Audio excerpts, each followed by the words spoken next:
3, 2. Bienvenidos, saludamos a nuestras audiencias de eltiempo.com, de Tiempo Televisión, de City TV, de las redes sociales. Saludamos a las audiencias que nos siguen en Facebook, en Twitter. Les pedimos a nuestros seguidores en todo el mundo que pueden hacer sus preguntas a Colombia Elige, a @eltiempo en la cuenta de Twitter y a nuestra cuenta del Tiempo en Google+. Nuestros agradecimientos a Google Colombia, que está asistiendo a esta transmisión, y nuestro saludo de bienvenida. Muy grato contar con el doctor Horacio Serpa Uribe del Partido Liberal, el doctor Antonio Navarro Wall de Alianza Verde, el doctor Jimmy Chamorro de la Unidad Nacional del Partido de la U y el doctor Efraín Cepeda del Partido Conservador. Ustedes están hoy con 4 de los hombres más importantes de este país que con toda seguridad estarán en el próximo Congreso. El tema de hoy para nuestras audiencias y para nuestros invitados es fundamentalmente el de los desafíos del próximo Congreso de la República. Los colombianos el próximo 9 de marzo van a elegir un nuevo Congreso que tiene, como pocas veces, un gran desafío. No sé si van a estar ustedes de acuerdo con nosotros y con las audiencias, en el sentido de que preparar este país para el fin del conflicto, para el posconflicto, es una de esas tareas monumentales y ustedes van a tener que decidir a través de leyes y enmiendas constitucionales los escenarios para darle la bienvenida a un país en paz. De manera que saludo al doctor Horacio Serpa. ¿Cómo está usted? El micrófono, por favor, Serpa. Usted puede prender su micrófono, doctor Serpa, por favor. Doctor Serpa. En la parte... No, no escucho. Ya. Sí, ahí está bien. Perfecto. Okay. Bueno, no, pues le repito el saludo a Adolfo, complacido. Saludo al Tiempo, un saludo a Antonio, a Efraín, a Jimmy, complacidísimo. Doctor Navarro Wolf, ¿cómo está usted? Ya ha habido, Adolfo. Un saludo a todos mis contertulios y a todos los que están siguiéndonos en este momento por internet. Y al doctor Jimmy Chamorro, que después de un paréntesis en la actividad política electoral hace su ingreso ahora como cabeza de lista del partido de la U. Muy buenos días, Adolfo. Un saludo muy especial a personas a las cuales he conocido, conceptos muy queridos, el doctor Horacio Serpa, Efraín Cepeda. Un saludo especial también para Antonio Navarro. El Partido Conservador, es líder de este partido que está hoy en la Unidad Nacional. Doctor Cepeda. La invitación, saludo muy especial al doctor Antonio Navarro, al doctor Jimmy Chamorro, al doctor Horacio Serpa y por supuesto a los colombianos que nos están siguiendo en este momento, y como dijo Adolfo, creo que no solamente en el país, sino en el mundo entero. Sí. Abrir con un tema obligado de día, señores invitados, y es que vamos a dejar más adelante los temas sensibles, esos temas de agenda política del Congreso, pero es inevitable comenzar esta charla mirando lo que está ocurriendo hoy en el país. Estamos ante un hecho inédito. El Procurador General de la Nación ha destituido al alcalde mayor de la ciudad, el doctor Gustavo Petro, y el alcalde, hasta donde hemos visto estos días por sus declaraciones, está resistido a aceptar la decisión. Eso es lo que estamos leyendo. Ha agitado como pocos movilizaciones grandes en la capital del país, y hay una situación crítica. El embajador de Estados Unidos diciendo que eso sería crítico al proceso de paz, las Naciones Unidas. En fin, mañana, este viernes, hay convocado una gran movilización en Bogotá. Doctor Serpa, ¿cómo está viendo usted esta situación en Bogotá? Pues cuando la decisión del procurador era esperada, según lo hemos visto por las encuestas y por la reacción de la gente, no era deseada. Hay una gran opinión a favor del alcalde de Bogotá, quien lo creyera, porque lo que se decía era que nadie estaba a su favor. Hay que respetar las decisiones que emiten las autoridades competentes, pero los colombianos tenemos la libertad de opinar sobre ellas, aun cuando no conocemos el contenido. Yo no lo conozco, de la providencia que destituyó al alcalde. Sí pienso, y no lo digo a partir de ahora, lo he sostenido en foros nacionales e internacionales, incluidos algunos con asistencia de la Procuraduría y del propio señor Procurador, que el procedimiento para disciplinar a las personas elegidas popularmente tiene que ser diferente al que se utiliza para disciplinar a una persona que es nombrada con una resolución y que no tiene periodo fijo. Eso es lo que ha causado este traumatismo tan grande. Ahora, bueno, nosotros vivimos en un Estado de Derecho, pues hay que cumplir todas las formalidades del mismo. Sobre lo que dijo el embajador, no, pero sí, no en el sentido de que no debiera esta decisión causar traumatismos en la mesa de La Habana. Sí, porque lo que se está haciendo allá es invitando a los guerrilleros que vengan a hacer política. Y resulta que Petro, que fue un alzado en armas hace 20 años, se puso a hacer política, ya estaba en la Cámara, ya estaba en el Senado, llegó a la alcaldía y cuando llega lo sacan. Entonces más de uno debe estar pensando, nos están invitando, pero los van a hacer. Vamos, qué fortuna tener a dos expresidentes de la Asamblea Constituyente, creadora de la nueva Constitución del 91, Antonio Navarro y Horacio Serpa presidieron esa constituyente con Álvaro Gómez. Vamos al doctor Navarro, ¿cómo está viendo usted hoy el fenómeno de Bogotá? Creo que el tema fundamental es la falta de proporción entre las presuntas faltas cometidas por el alcalde en el tema de aseo y la sanción impuesta. Hubo sí 3 días de dificultades en el tema de basuras en Bogotá en diciembre del año pasado, que se resolvieron, el sistema de aseo está funcionando bien, pero que eso signifique la destitución y 15 años de inhabilidad, que son realmente una muerta política, es desproporcionado. Las razones que llevaron a la constituyente a establecer la posibilidad de que funcionarios de elección popular pudieran ser destituidos estaban relacionadas con faltas muy graves, vinculación de funcionarios públicos con grupos armados, graves abusos de autoridad, corrupción con el dinero público, pero no faltas administrativas muy secundarias como la que se cometió en el caso de Petro o del exalcalde Alonso Salazar. Y por eso es necesario revisar en qué casos se pueden aplicar sanciones muy severas y en qué casos no. Creo que en el caso del alcalde Petro, la sensación general es que la falta es mucho más severa que lo que ameritaba el comportamiento que ha sido investigado. Creo que vamos para allá, doctor Navarro, a revisar esa normatividad. Yo creo que va a haber que a partir de este momento tomará fuerza algún movimiento para cambiar la Constitución y establecer esas novedades. Doctor Cepeda, habla usted del Partido Conservador, el Partido del Procurador. Lo queremos escuchar. ¿Cómo está viendo esta situación? Doctor Cepeda. Aló, Edulfo, ¿me estás escuchando ya? Sí, te escucho bien. Por supuesto, total respaldo a las decisiones judiciales y en este caso al Procurador General de la Nación. Ese es el ordenamiento jurídico que hoy tenemos. Las decisiones judiciales, así no se compartan, hay que acatarlas. Muchas veces nos hemos pronunciado sobre algunos fallos de la justicia, pero el acatamiento es indudable. No me parece que contra un fallo, llamemos a movilizaciones, etcétera, muchos de los destituidos han tenido arraigo popular, 150 alcaldes, gobernadores, el gobernador del Valle del Cauca también fue elegido con un número de votos muy importantes, pero aquí yo quiero llamar a la cordura y a la prudencia y al acatamiento de las decisiones judiciales y en este caso la del procurador. Además, la providencia no la conocemos. ¿Cómo entramos a controvertirla o a juzgarla si todavía pues, no se conoce?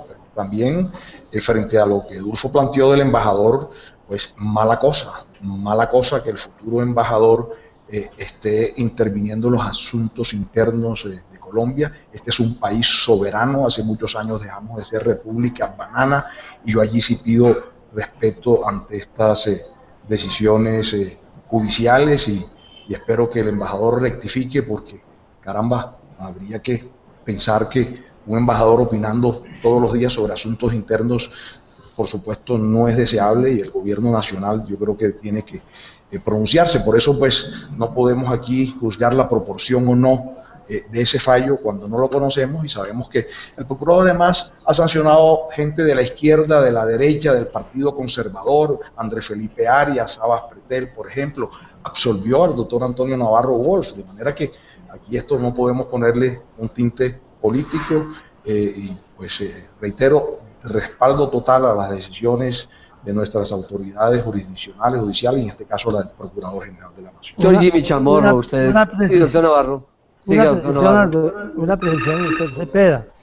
El señor Procurador no es autoridad judicial, es autoridad administrativa. Después podemos ver cuál es esa diferencia, pero simplemente quería hacerle esa anotación. Muy bien, muy claro. Usted es abogado, yo no lo soy, pero tiene esa facultad, se le dio la Constitución que usted presidió y mientras no se cambie la Constitución, esas facultades están intactas. Soy ingeniero. Bueno. Antonio tampoco es muy bien, abogado. ingeniero abogado, entonces. Doctor Serpa es el abogado. Bueno, muy bien. Vamos con el doctor Jimmy Chamorro. Vamos con el doctor Jimmy Chamorro, cabeza de lista del partido de la U, que queremos conocer también su opinión sobre este tema de controversia. Estoy seguro que este tema es un tema de discusión casi en todas las plazas públicas de este país. Sin duda alguna. Yo quiero precisar algunos puntos muy concretos. Primero, el procurador es poderoso, han dicho varios titulares e inclusive muchos sectores del sector público o muchos funcionarios y muchos de aquellos que opinan a través de los diferentes medios de comunicación y redes. Pero ¿por qué el procurador es poderoso? Y aquí vale la pena aclarar un punto. Aquí en esta mesa de trabajo tenemos a dos de los constituyentes y nada más y nada menos que fueron copresidentes de la constituyente, de aquel constituyente que precisamente redactó y aprobó la Carta Magna que hoy es vigente. ¿Por qué el procurador tiene esas facultades poderosas, entre comillas? No porque él así lo haya querido, no porque la ley así lo haya facultado, sino porque la Constitución del 91 le entregó esas funciones a este ente disciplinario. En segundo lugar, aquí hay un tema fundamental, claro, más adelante vendría lo que es una reforma al Código Disciplinario Único. Sin embargo, este es un debate que ha levantado inclusive muchas propuestas, como por ejemplo, si es conveniente que un funcionario que hoy tiene esa facultad, lo aclaro desde el punto de vista legal y constitucional, debe ser el que preliminarmente adelante la investigación disciplinaria, el que la conduzca, el que la instruya, el que la lleve a cabo, el que finalmente dictamine una sanción y lo haga de una manera en la cual no tengamos una segunda instancia. Todos sabemos que el recurso de reposición que el alcalde Petro seguramente ha anunciado que ha de interponer, pues lo hará ante la misma entidad y lo hará ante el mismo funcionario, el Procurador General de la Nación.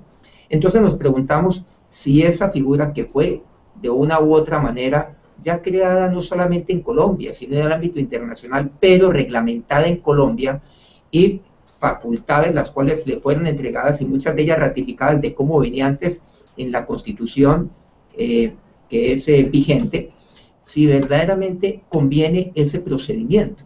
Creo que vale la pena aclarar o mejor proponer y abrir el debate si sería importante una segunda instancia, digamos, por ejemplo, conformada por una terna que sería un número impar, plural, el cual examine y vea lo que tiene que ver pues la providencia llevada a cabo en primera instancia. Creo que ese es un punto fundamental. Y hay un tercer punto que es clave. Bueno, digamos, y es el tema de si el procurador debería, no es que podría porque puede hacerlo, y es más, debe hacerlo, pero si debemos tener una reforma en el sentido que si el procurador puede en instancia única juzgar a un funcionario que es elegido popularmente. Me permite, es que precisamente voy para ese punto porque atendiendo nuestros seguidores, nuestras audiencias en redes sociales, tengo una pregunta de Daniela Beltrán que va al punto que usted comienza a hablar y me interesa que todos ustedes que van a tener en sus manos, es que esta mesa de trabajo hoy es interesante porque todos ustedes que seguramente, o mejor, con toda seguridad van a ser elegidos senadores, van a tener en sus manos la decisión de modificar o no la norma constitucional que está en discusión hoy. Entonces, Daniela pregunta a través de Google Plus si definitivamente habrá que quitarle poder al procurador, si habrá que modificar la carta, y comienzo por el doctor Serpa. En la Constitución de 1886 y hasta 1991, la Procuraduría tenía una relación de tipo funcional con el Ejecutivo. Yo fui procurador, yo propuse que la Procuraduría fuera independiente. Y a partir de ahí se le dieron estos importantes poderes al procurador. Pienso que el procurador debe tener la facultad, el ejercicio de lo disciplinario de impedir que un funcionario que está haciendo daño, que está abusando, todo lo que dijo Antonio Navarro, pueda ser suspendido, etcétera, etcétera. Lo que pasa es que no solamente por este fallo, por otros. Acuérdense lo que pasó con Piedad Córdoba también, incluso. Yo dije la misma opinión cuando por la discusión con los policías, etcétera, un senador fue destituido. Yo pienso que lo que debiéramos hacer es, según lo planteó Jimmy, acudir al código disciplinario. Yo pienso que en el código disciplinario es que se pueden morigerar estas cosas, y en Colombia, no solamente para este efecto, sino también para juzgar a los parlamentarios, etcétera, tiene que haber una justicia disciplinaria judicial de 2 instancias. Es que eso está consagrado en las normas universales y eso corresponde al debido proceso. De manera que sobre este partido.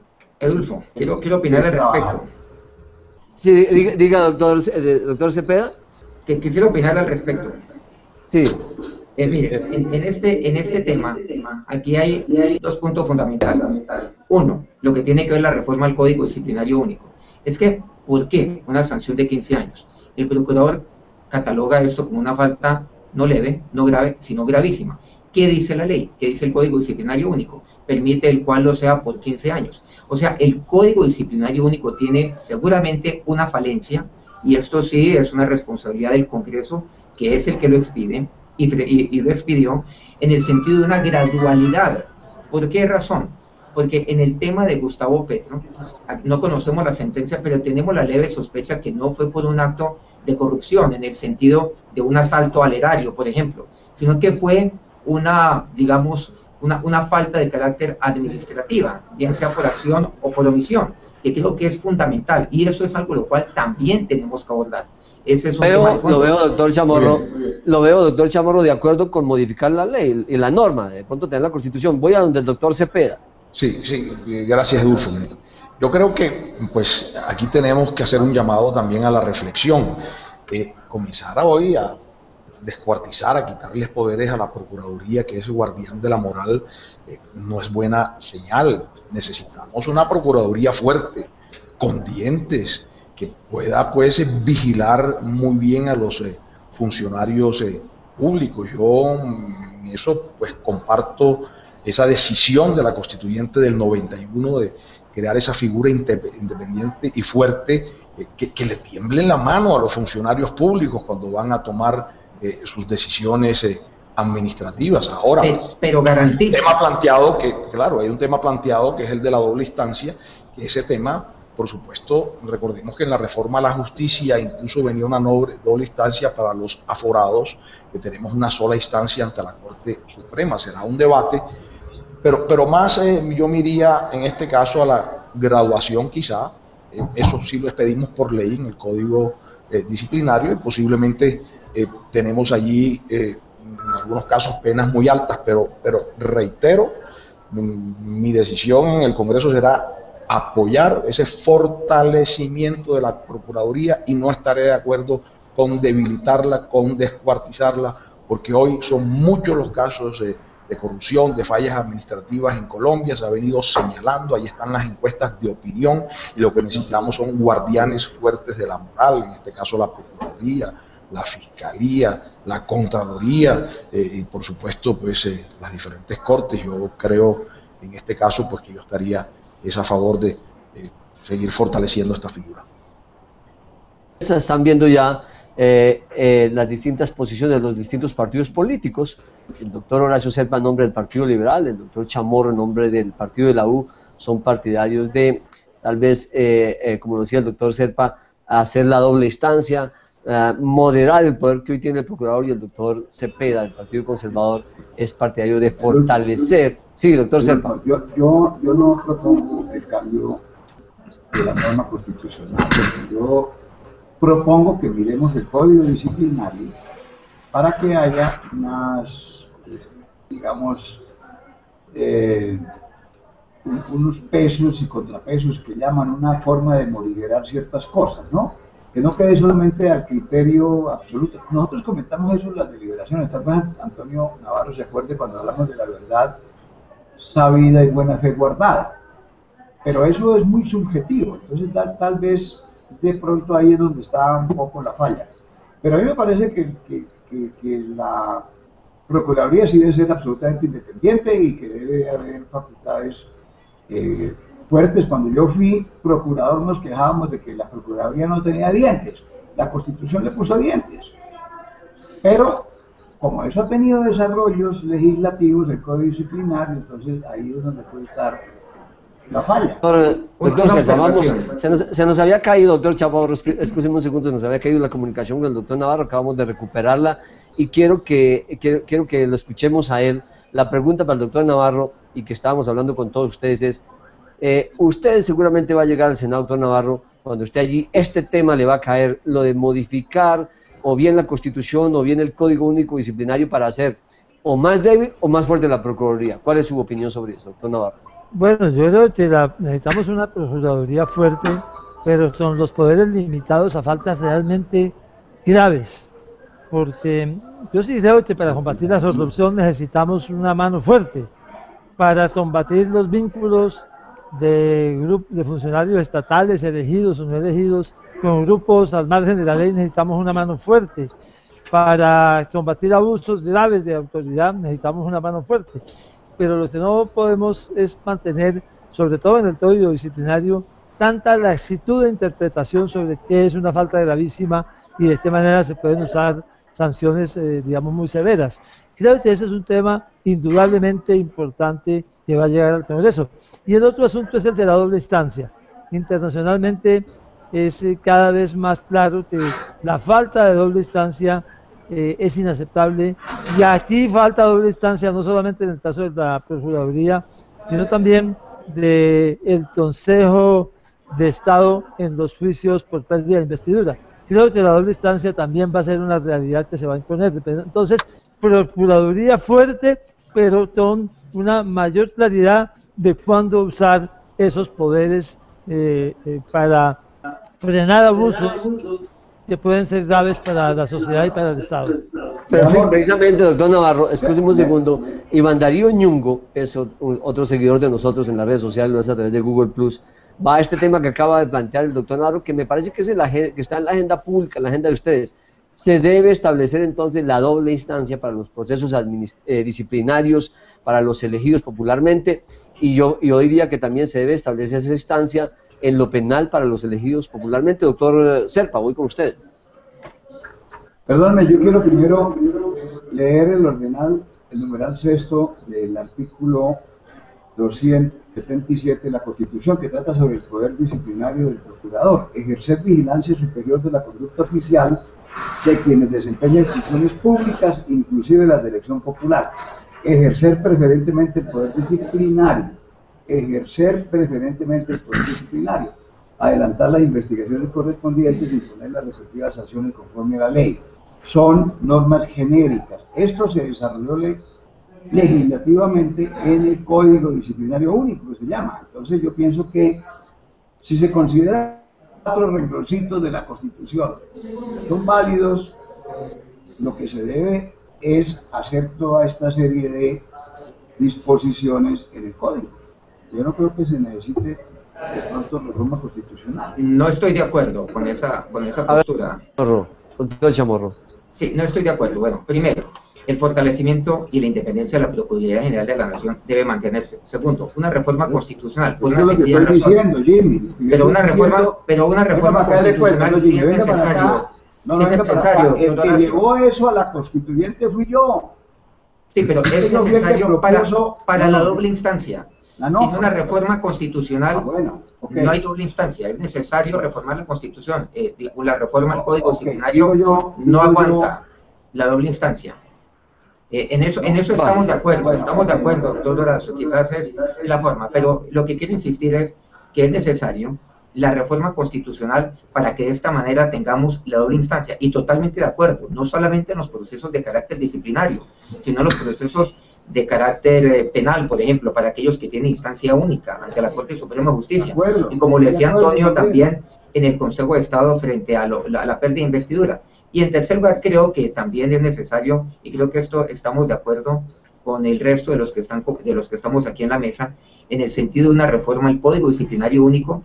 Comparto el tema con Antonio. en el sentido de moderar lo que concierne las faltas leves, las faltas graves, las faltas gravísimas, y más que moderar, definir un poco más, desglosar un poco más lo que es la extrema gravedad de la falta, para que obviamente la sanción sea de conformidad a la falta cometida. Vamos que no hemos escuchado al doctor Cepeda con esta opinión, si él está de acuerdo con la necesidad de modificar o la Constitución en lo que tiene que ver con este tema, o solamente el Código Único, y puntualmente en la doble instancia, doctor Cepeda. La doble instancia tiene que ser un derecho, no solamente en la Procuraduría, en la Corte Suprema, en la Contraloría General de la Nación, pero recordemos que la mayor parte de los funcionarios investigados en la Procuraduría tienen doble instancia. Recordemos que hay Procuraduría Provincial, que hay Procuraduría Regional y hay unos delegados en la Procuraduría, de manera que solo un puñado de funcionarios de alto nivel no tienen esa doble instancia, de manera que había que revisarla, pero para todo, para el Consejo de Estado en las pérdidas de investidura, para la Corte Suprema de Justicia, los temas penales de los aforados, en la Contraloría, pero ojo, porque tampoco podemos caer por simplemente pensar en una doble instancia, en que debilitemos estos organismos de control. Yo comparto el fortalecimiento, comparto las decisiones del constituyente del 91, en este caso el doctor Horacio y el doctor Navarro, y aquí tenemos que cuidarlos también porque, como se dice popularmente, son asustadurías, ¿sí? Tienen que seguirlo siendo, tienen que desanimar a los funcionarios que pretendan llegar a cargos públicos para beneficiarse personalmente, de manera de la Procuraduría fuerte la acompañamos, abramos el debate de una doble instancia generalizada que no la debilite, y eso tenía que estar en el marco de una reforma a la justicia que pienso que tendrá que abocar el próximo Congreso, porque en la reforma a la justicia anterior no tenemos que explicar lo que allí se sucedió, y son muchos los temas que tenemos que abocar en una próxima reforma a la justicia, fortalecerla, por supuesto agilizarla, y había muchos elementos en la reforma fallida del año anterior. Ya un poco en coincidencia con la necesidad de modificar o bien la Constitución, como dice incluso el doctor Chamorro, o bien la ley, como lo precisa mucho el doctor Horacio Serpa. También han escuchado ustedes al doctor Navarro y al doctor Cepeda. Pero hay una pregunta que llega aquí por Twitter, y es, este procurador y los otros, pero sobre todo Alejandro Ordóñez, en sus casi 6 años de mandato que lleva de vigencia allí en la Procuraduría, ha sancionado a cientos de alcaldes. Creo que en este solo año iban 152 alcaldes, 10 gobernadores, en fin. No deja de tener un sesgo político que hoy estemos hablando del cambio de las normas porque tocó al alcalde de Bogotá, porque era más visible. Pero ¿por qué no se dio el mismo debate cuando han sancionado a cientos de alcaldes que no por corrupción, sino otras cosas menos graves? Le pregunto al doctor Serpa, ¿se justifica ese debate? Claro, se justifica, pero debo aclarar, no es la primera vez que se hace este debate. En oportunidades anteriores se ha dicho que el proceso disciplinario relacionado con funcionarios elegidos popularmente y con periodo fijo debe ser diferente al que se aplica ordinariamente para quienes son designados por medio de resolución y son de libre nombramiento y remoción. Eso en el propósito de respetar el poder popular, que se llama la soberanía popular, la decisión que toma el constituyente plenario, el elector. Eso no es solamente de ahora, eso se ha venido discutiendo desde hace algún tiempo, claro, recientemente en el asunto que se llevó la tutela a la Corte Constitucional. La Corte Constitucional, que interpreta la ley, dijo que el procurador tenía facultad para hacerlo. Entonces, ahí sí cabe, es una modificación, y esa es una modificación que puede hacerse por ley, porque es reglamentaria, y eso puede hacerse modificando el Código Disciplinario Único, y es elemental.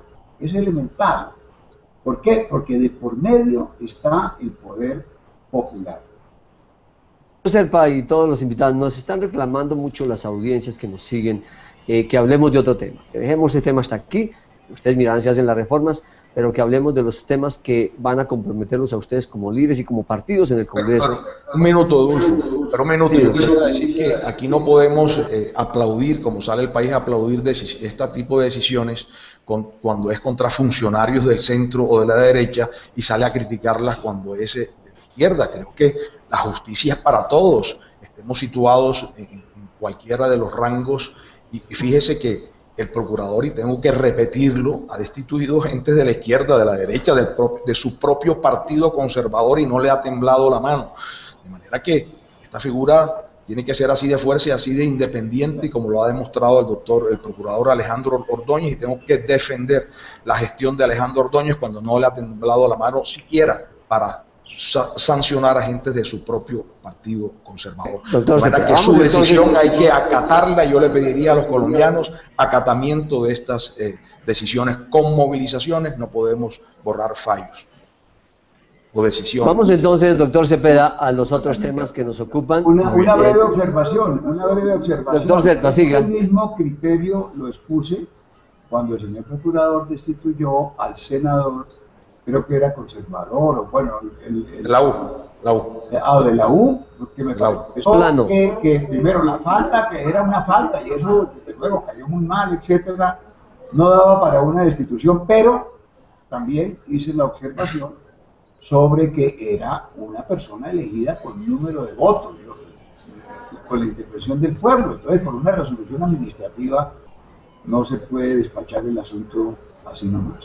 Pero también digo con toda franqueza que el procurador Ordóñez ha tenido actuaciones buenas, y yo sé, porque lo conozco desde cuando bueno, hace muchos años en Santander, es una persona respetable y es un jurista, así políticamente uno piensa diferente. Ok. Para aprovechar esta oportunidad, repito, nos están pidiendo nuestras audiencias que vayamos a las propuestas políticas que ustedes como líderes y como partidos van a llevar al Congreso. Yo creo que es una buena oportunidad además para que podamos establecer linderos, si los hay, entre las propuestas, entre las prioridades temáticas que tienen ustedes desde sus propios puntos de vista, desde sus propios partidos. Le pregunto al doctor Navarro, en su plataforma política de centro-izquierda o de izquierda en esta alianza verde, ¿cuáles serían a su juicio 5 temas, 5, doctor Navarro, que aborde con prioridad el próximo Congreso de la República? Bueno, primero de todo, la educación. La educación ha estado marginada de las prioridades nacionales, así como se dice en Antioquia que Antioquia es la más educada, nosotros debemos proponernos Colombia la más educada. Significa entonces todo un fortalecimiento de la educación a nivel de la primera infancia, el mejoramiento el aumento de la jornada escolar en la educación primaria y secundaria, y el aumento de cupos en las universidades públicas, para lo cual habrá que presentar la posibilidad de una reforma tributaria que logre financiar un mejoramiento en la inversión pública en la educación. En segundo lugar, el tema ya muy discutido de la salud. Hay que reformar el esquema de salud para hacerlo un esquema que corresponde a la lógica de un servicio público. En tercer lugar, somos la Alianza Verde. Indudablemente la Alianza Verde tiene prioridad en los temas ambientales. Y esto también ha sido un tema bastante descuidado. Y ha habido muchos conflictos, por ejemplo, con la minería a cielo abierto. De manera que el tema de la minería y sobre todo el tema de los medio ambiente es un tema de prioridad para nosotros. En cuarto lugar, todo el desarrollo del postconflicto. Yo doy casi por hecho que va a haber un acuerdo de paz entre el gobierno y las FARC. Y creo que lo que sigue en los próximos 4 años es el postconflicto, su desarrollo, su consolidación. Y el quinto lugar, sin duda alguna, una reforma de la política. Con todo el respeto, no más clientelismo, no más compra de votos, no más negocios individuales entre elegido y elector. Debemos lograr que los electores voten por ideas y propuestas y no simplemente por un plato de lentejas. En su plataforma política del Partido Liberal, esos temas prioritarios, 5, por favor. A ver, coincido en varios con Antonio: paz, conflicto, descentralización, autonomía de las entidades territoriales, por cierto que lo escuchaba con el empeño del doctor Petro, educación, salud y justicia. Y este punto final, y es de los 5. Me han dicho tanto viejo en estas últimas semanas que yo llegué a una conclusión. Primero, no, los viejos también podemos. Segundo, oiga, falta un defensor de los viejos en el Senado, de los pensionados, a los que vigilan cada rato sus derechos, de la gente abandonada. La mitad de los viejos, que son 5 millones de colombianos, viven en la pobreza absoluta. Entonces, asumo la representación de la tercera edad y de los viejos en el Senado de la República, y lo hago con mucho gusto. Yo soy de la tercera edad, por supuesto que me será muy grato también cumplir mis deberes al respecto. Ok, importante tema ese. Doctor Cepeda, desde el Partido Conservador, ¿cuál es la plataforma? Muy bien.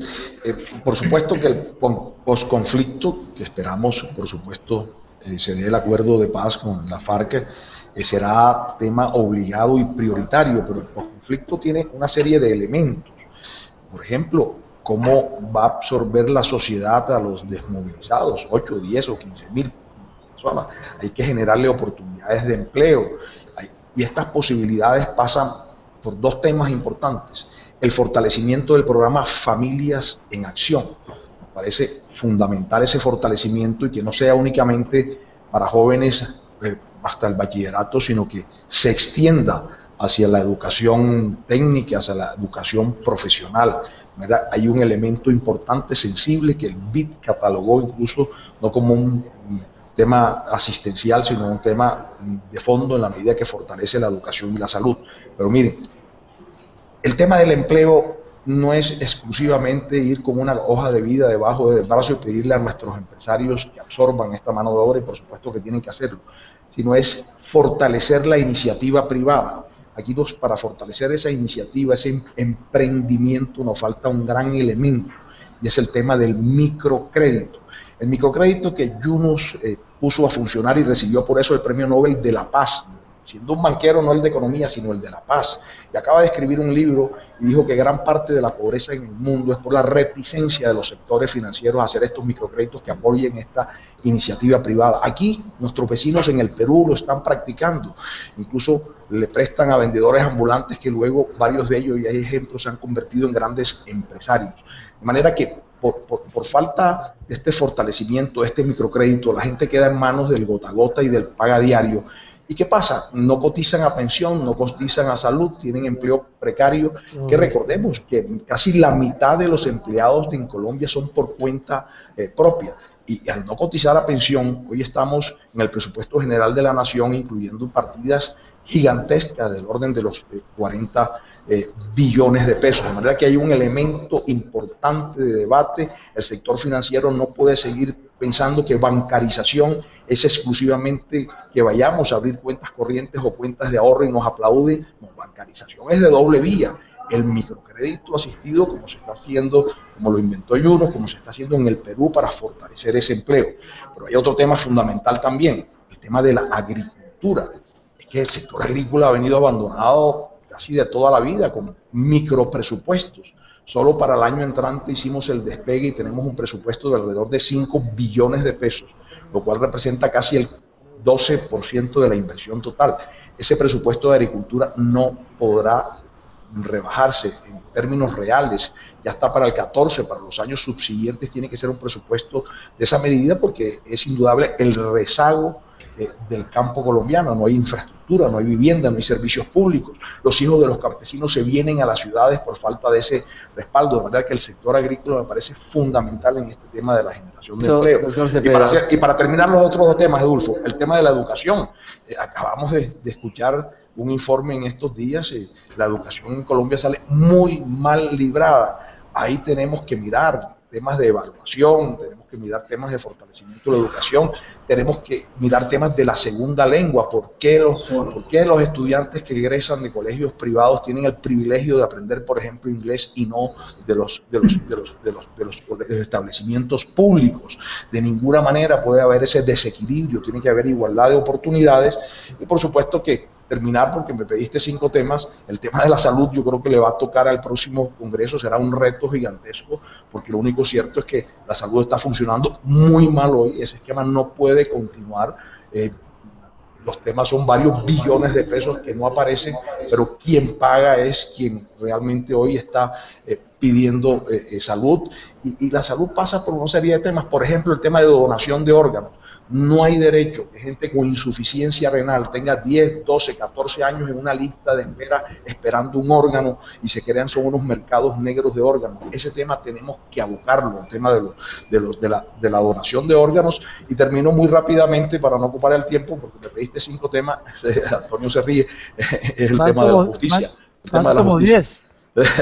No, pero tú no tenías micrófono y yo me aproveché de eso, porque tú no tenías sonido, Antonio.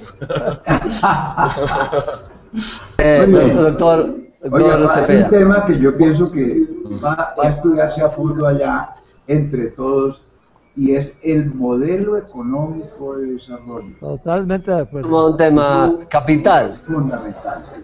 Un tema capital. Pero vea, doctor Serpa, es que un segundito, es que el doctor Navarro, me dicen por la línea eterna, se va a apartar de nosotros dentro de un par de minutos. Infortunadamente. Bueno, pero mire, con este tráfico de Bogotá, perdón, con venia de todos, Antonio, díganos. Bueno, pero cabeza de está pendiente de los 5 puntos. Vamos para la pregunta del doctor Serpa, al doctor Navarro. Doctor Serpa, hágale la pregunta al doctor Navarro. Doctor Jimmy, es que somos doctor Jimmy. ¿Cabeza de lista al Senado o candidatura presidencial? Cabeza de lista al Senado. Estamos construyendo un proyecto político. Ahí vamos a conversar mucho. Mostramos sillas ahí cerquita en el Senado. Listo, claro. Pero déjenme complementar la pregunta del doctor Serpa, que yo tengo otra duda. El doctor Serpa le preguntó a Navarro, ¿va usted para presidencia o para Senado? Y él acaba de decir Senado, y yo le creo. Pero es que le ha surgido otra tentación al doctor Navarro en las últimas horas, doctor Serpa, ¿usted estará de acuerdo conmigo o no? La alcaldía de Bogotá, la alcaldía de Bogotá, ¿o no? Buen tema, Antonio, cuéntanos. Senado dos añitos no alcanza mucho. Antonio es un ejecutivo, pero mejor Senado. Senado de la República, cabeza de lista de la Alianza Verde. Vamos a ir allá a charlar. Alianza Verde. Muy bien. Sacamos de las cábalas para alcaldía, doctor Navarro. Sáqueme de las cábalas para alcaldía. Cabeza de lista al Senado de la Alianza Verde. Oígame, doctor Navarro, antes que se vaya, y sé que se le está haciendo tarde, pero si usted se sale de la cábalas para Bogotá, y ayer también se fue a Antanas Mocus, ¿le dejan ese camino libre a Enrique Peñalosa o a quién? Porque va a haber elección, yo creo, ¿no? Pues quién sabe, aquí cualquier cosa puede suceder, todavía no estamos claros. ¿No hay elección? ¿Va a suceder? De pronto el señor procurador repone la providencia. ¿Puede ser, doctor Serpa? O se prolonga el proceso de modo que lleguemos al 1 de julio, yo no sé, cualquier cosa puede suceder. Ok, bueno, pero entonces por ahora nos queda claro, Antonio Navarro sigue firme para el Senado de la República y me parece muy grato. Una última pregunta, doctor Navarro, que no lo quiero dejar ir antes que usted responda o me ayude a contextualizar este tema. ¿Usted cree que vamos a tener firma del fin del conflicto en La Habana y que ese tema los obligará a ustedes a legislar de fondo en el próximo Congreso? Lo creo firmemente después de escuchar el segundo punto de la agenda en el informe que nos dieron hace unas semanas. Estoy convencido de que las FARC quieren hacer un acuerdo de paz. Creo que en la mesa las cosas están funcionando bien. Hay que lograr que funcionen bien en las calles, donde no hay la misma situación de apoyo que ameritaría un proceso de paz que ya hice una negociación de paz. Siento que las FARC quieren que este acuerdo llegue y que no están pidiendo lo imposible. De manera que yo sí estoy convencido que la paz se va a firmar en La Habana en el próximo año. Y consecuentemente con esa pregunta, para que usted se vaya y seguimos ahora con los demás asistentes, si usted cree, como está seguro que va a haber firma del fin del conflicto en La Habana y usted firmó la paz del M-19 y después fue a la constituyente a refrendar allí mucho de lo acordado, ¿qué temas puntuales debería ir agendando el nuevo Congreso en el que usted va a estar para abrirle el paso a la paz en este país, doctor Navarro? Por un lado, por supuesto, el cumplimiento de los acuerdos que se hagan en La Habana, pero además toda la preparación del postconflicto, la presencia integral del Estado en el territorio, la vinculación de los que firmen la paz y el desarme, todas las modificaciones legales correspondientes que se ameriten, pero sí tenemos que hacer un esfuerzo porque haya un postconflicto organizado, porque en los últimos 25 años ha habido pases, desmovilizaciones, y lo que ha pasado es que otros han ocupado el lugar de los que se desmovilizan, de manera que el manejo del postconflicto se vuelve vital.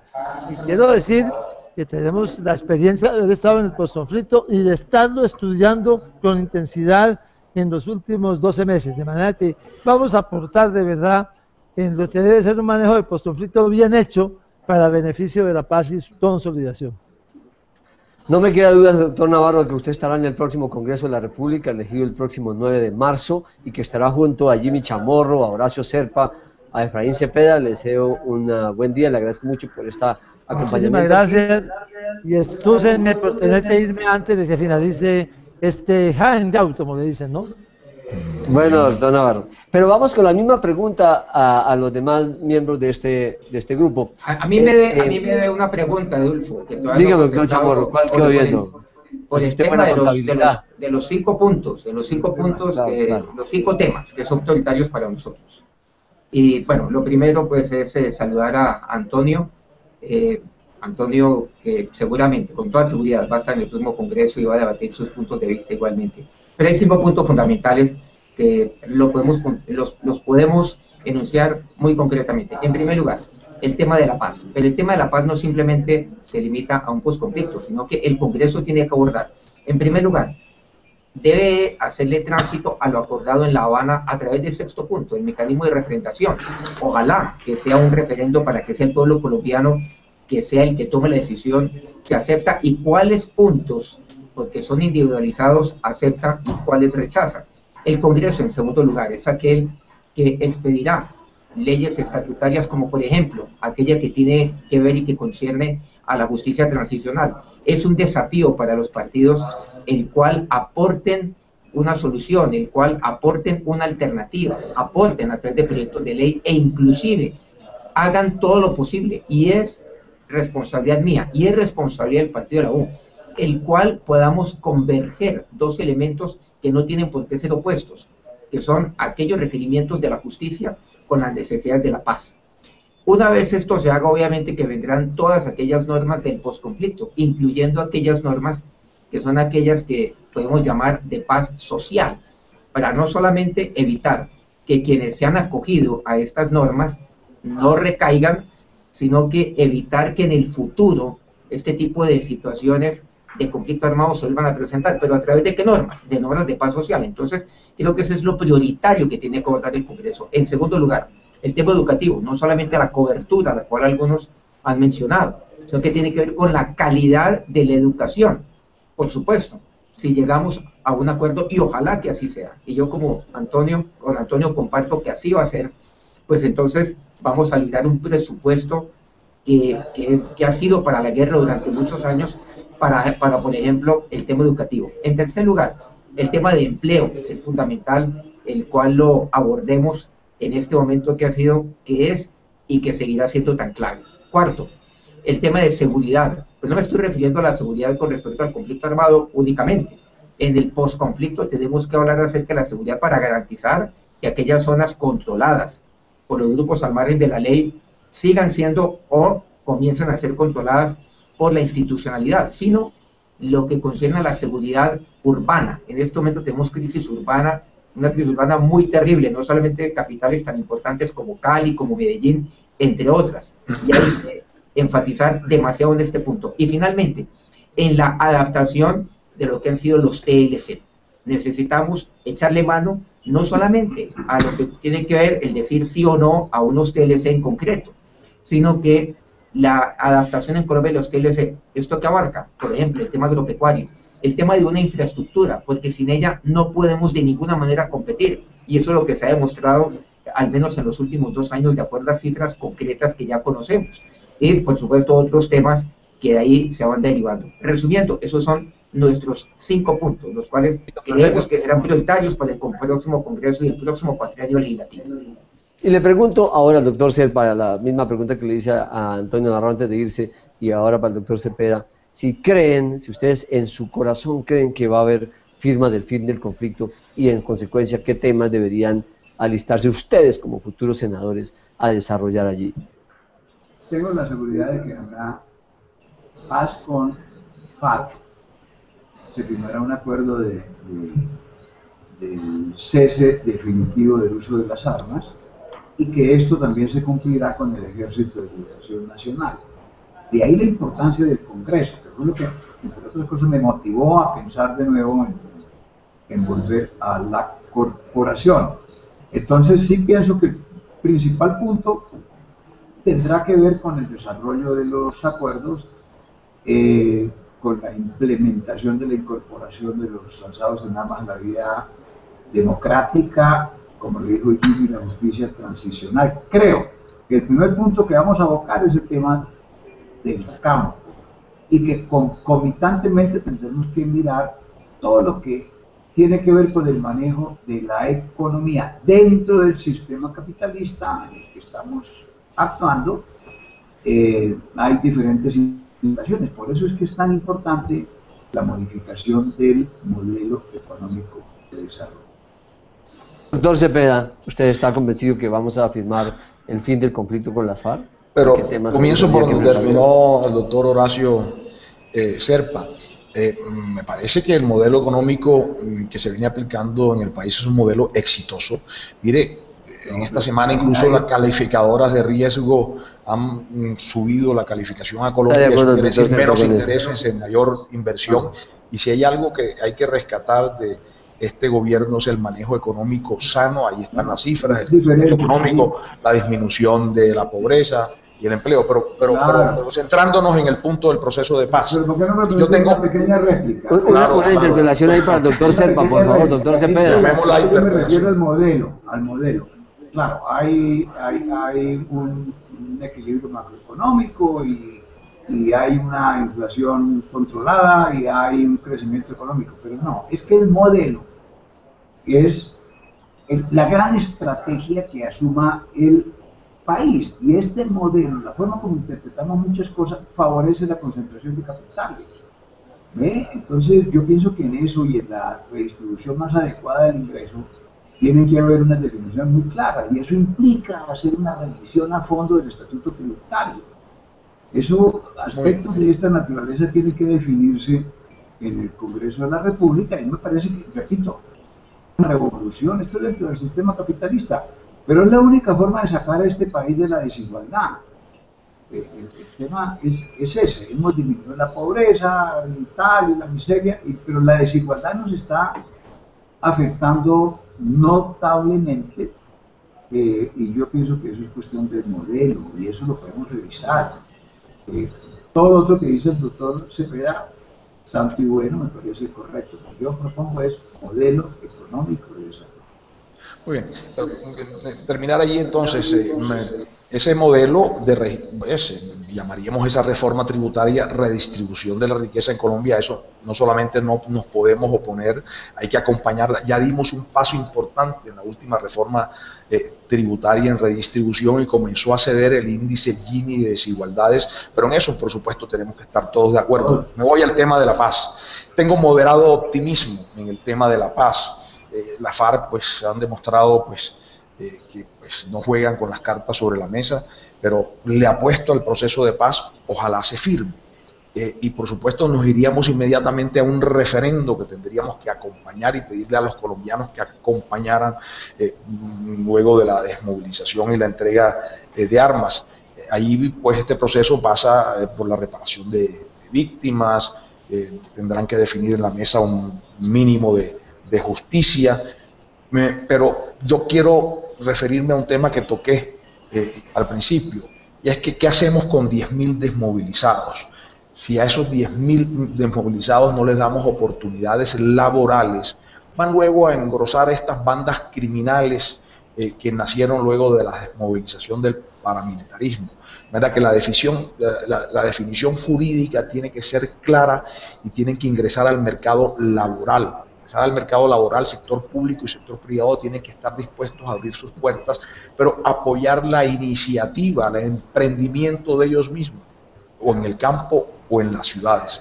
De manera que, y eso pasa, tengo que repetirlo, por el tema de apoyo financiero de ese microcrédito, de manera que es clave y es definitivo para que ese posconflicto se dé sin tantos traumatismos, que los desmovilizados tengan un ingreso, estén en el mercado laboral, porque si no lo tienen, van a asumir armas otra vez en bandas criminales, en grupos armados. Ese es un tema supremamente sensible y en la desmovilización todos ellos deben tener la oportunidad laboral. Listo. Doctor Cepeda, creo que estamos llegando al fin de nuestra charla. Mucha consideración por los miles de seguidores que nos están atendiendo en las redes sociales, en Facebook, en Google Plus. No es posible, lamentablemente, tramitar todas las preguntas para ustedes. Le quiero agradecer de manera muy especial al doctor Horacio Serpa, cabeza de lista del Partido Liberal al Senado, al doctor Jimmy Chamorro, cabeza de lista por la Unión Nacional, por el partido de la U al Senado, el doctor Cepeda, que está ahí en los primeros lugares también de esta lista del Partido Conservador. Número 3. Exactamente, Adolfo. Número 3. Comenzar a hacer la propaganda del número, claro. 3 periodos con el 3. Esto va a ser, claro. Y lamentablemente se nos fue el doctor Navarro. Uno podría concluir que casi todos ustedes están de acuerdo, a pesar de las diferencias ideológicas que pudiera haber en unos temas centrales. Todos coinciden que las grandes reformas que abocará el próximo Congreso será el tema del posconflicto, preparándose para esperar a este país en paz. Están de acuerdo en que hay que legislar a fondo sobre paz, sobre educación, sobre empleo, en fin, quedan estos temas. Y yo creo, doctor Serpa, que nos queda un tema pendiente para el próximo año. Lo voy a invitar desde ahora a que hagamos agenda, porque el modelo económico, que es una cosa mucho más profunda que los indicadores macroeconómicos de hoy, que pueden ir bien, que pueden ir muy bien, pero de cómo se está repartiendo la riqueza del país, de para dónde vamos, es un tema de agenda pública, de agenda social, de agenda pendiente. Lo invitamos a agendar ese tema para el próximo año, doctor Serpa. Y mil gracias, les deseo un feliz año a todos ustedes y a nuestros seguidores. Mil gracias a nuestro equipo de Google Colombia que nos ha asistido en esta transmisión, y a nuestros seguidores en ET, en City, en eltiempo.com y en el impreso, que vean mañana, que lean ustedes este resumen de lo que hemos hecho hoy. Doctor Serpa, felicidades. Mil gracias, un abrazo para todos. Muy buen sistema y magnífico encuentro. Doctor Chamorro, mil gracias a usted también, muy amable, felicidades, feliz año. A ustedes un saludo a todos, y no olvidemos que el año entrante vamos a tener un Congreso constituyente, y en ese sentido tenemos que estar muy atentos con respecto a lo que va a pasar el 9 de marzo. Muchas gracias, Adolfo, y un abrazo a todos aquellos que han compartido la mesa conmigo en este día. Y a usted, doctor Cepeda, muy amable también, un feliz año, mil gracias, muchas gracias a todos ustedes. Adolfo, por la amable invitación, un feliz año para ti y para todos los que nos están siguiendo a través de esta página. Resultó, creo que muy provechoso el debate, y por eso saludo, pues me despido muy especialmente de mis compañeros Navarro, Serpa y Chamorro, y esperamos vernos en el próximo Congreso con todos estos retos del postconflicto, de la generación de empleo, la disminución de la pobreza y del índice de desigualdades. Y mil gracias a todos ustedes por acompañarnos. Gracias.